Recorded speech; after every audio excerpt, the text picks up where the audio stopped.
quay đây mẹ xem nào. Quay đây mà. Ơ kìa, cái mồm lon le quay đây mà.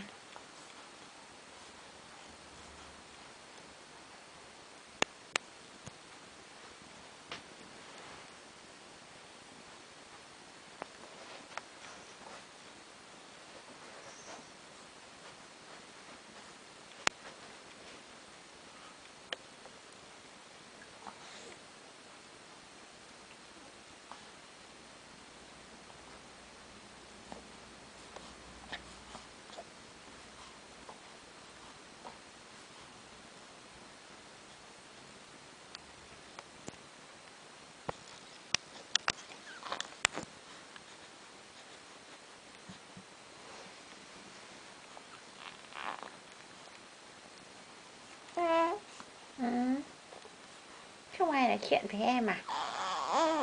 Buồn nhỉ? Không ai nói chuyện à?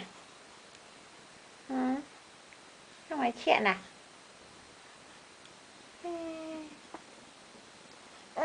Ồ. Thế em bao nhiêu tuổi rồi?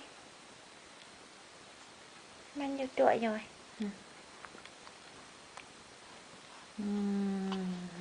Đều. 2 ngày nữa em đầy tháng nha.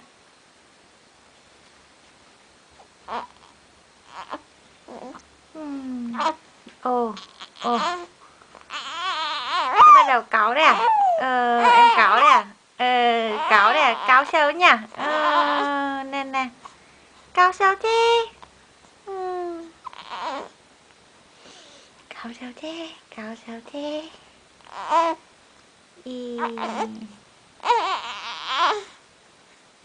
Khóc to đi mẹ xem nào. Khóc thì phải khóc to xem nào. Ồ, đang nằm chơi tự nhiên lại khóc à?